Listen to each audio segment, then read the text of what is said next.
So yesterday I had a crackerjack therapy session. Absolutely wonderful. In fact, the therapy session was so good that a couple of times my therapist hung her head and went, Jesus Christ. I think one time she said, God save me. And then there was a few times that she said, shit. So at the end of everything, she said, listen, Amanda, you're getting too stressed out. You're all up in your head. You've had way too much going on for the last year. You need a break. This is what I want you to do. Your homework for this week is to go for a walk. And I don't mean to your mailbox and back. I mean, I want you off pavement in nature. I want you in the woods. I want you to get some grass underneath your feet. I want you to get some dirt in between your toes. I want you to go ahead and swim in a creek somewhere. You need a break. You need to take a walk, take a break, no kids, and get back into nature, get some grass under your feet. I want you to walk barefoot a couple of times, Amanda. Just stand, breathe deep, and get some grass under your feet. Okay. So then I decided, you know what, if I have to go for a hike up into the woods where there's bears and things that scare me, and no, we do not speak of the legends of the windy no-nos and skinny joggers. I will not say the actual word. Will not. I'm going to take the dog. Now, the dog is a 6-month-old Siberian Husky German Shepherd mix named Apache, who has begun to unravel my sanity, give me deep-seated wrinkles, and make me question why the hell I drove an hour and a half to get her. Yes, she has. In fact, instead of Apache, I've been calling her the Apocalypse. We like to chew up garden hoses. We love to rip up carpet. We love to chew the legs of chairs. We love to decimate bushes. We love to roll in anything that is dead or very stinky, including our own dookie. We love the back talk. We love the back sass. We have a foot fetish where all feet must be licked, rubbed, humped, and toes must be sucked on. This dog will be the reason that I finally snap one day and require a straight jacket. And then the dog joins forces with the kids on occasion, but that is a story for another day. Anyway, I got home, took one look at the mutt, who had just ripped up another 3-foot section of carpet. I feel my stress levels rising. Grabbed the leash and said, let's go. Dog comes with me. We jump in the car and away we go. We get to this beautiful wooded area and I thought, you know what, let's go for that walk. Well, it happened to be a hiking trail. Cool. So me and the dog are on this hiking trail. We're going for a walk and everything is great. There's a beautiful breeze. The sun is shining. The birds are chirping. I'm in heaven. Taking in those nice deep breaths. We're walking. There's a creek somewhere over to my right. There's some kind of wildflower blooming on my left. I'm just happy. And then we get to the part of the path where it gets a little narrow because if you live near a mountain, you know what I mean by the mountain runoff. Well, there is some beautiful mountain runoff.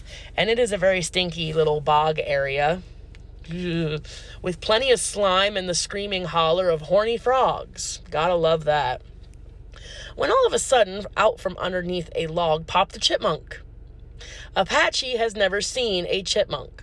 So at first she went running back behind me on my right side. But then that chipmunk let out its little meep and took off running. And all of a sudden the leash wrapped around the back of my legs and the dog took off running that way from my left side. So I did a ballerina plie. I don't know if you've ever seen a fat chick plie, but there's a lot of hip popping involved. I plied, lost my balance, and I fell right down into the boggy swamp. The stagnant, stinky, warm as piss mountain runoff. Blech. And as I'm trying to flail around in my shorts and my t-shirt, attempting to get myself out of the bog, because what is only about midway between knee and ankle deep, not that deep when you're standing, becomes a little too deep when you're flailing.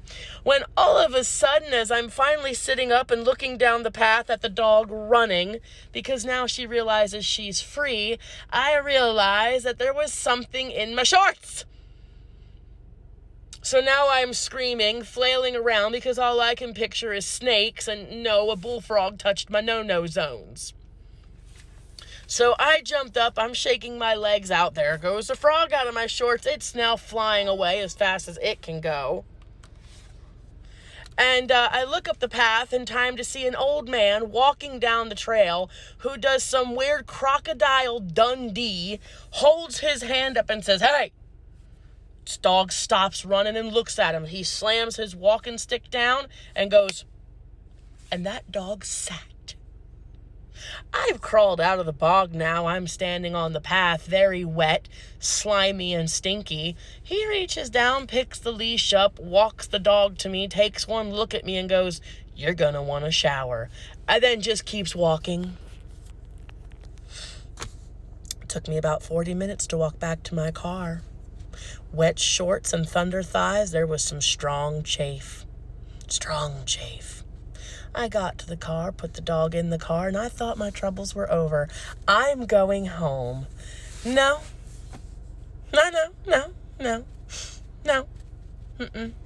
Because halfway down the road, all of a sudden, the inside of my car was smelled with a smell that I can only describe as a porta potty in a construction zone on a 95-degree day. I had to pull over. Thank God I pulled over on the other side of the bridge. I was able to go down to the creek and get water to wash all the projectile dookie off the inside of my car. Thank God for rubber mats. But while I was doing that, I thought, you know what, let's go the extra mile. I got in the creek and cleaned off. I even cleaned off the dog. Got back in my car. Thunder thighs burning, mind screaming, dog howling at the top of her lungs, and began driving again. Windows down, loving life. Until all of a sudden I realized that there was hair flying everywhere, and right about the time I went, shit, a big wad flew into my mouth and damn near choked me. And that is when I met the lovely ladies at the Red Rock Corner Store. If you're near Ricketts Glen, you're going to hike Ricketts Glen or any of the fall trails. Red Rock Corner Store, they have some damn fine hoagies and real good people. Sold me a bottle of water and a strip of beef jerky, and away I went home crying, listening to Selena Gomez. Got home, took an extra strong shower, powdered myself the majestic albino color that my kids love to pick on me about. My legs look like uncooked chicken, and when you've got to put that much talcum powder on the chafe, yeah. And then I went to bed. Yep. Turned on the air conditioner, turned on the TV, and went straight to bed. And if my therapist sees this, I went for my walk. Okay? And from now on, I will go for my walk up and down the pavement. I'll stick my toes in the grass in the backyard. Because I will never do that again.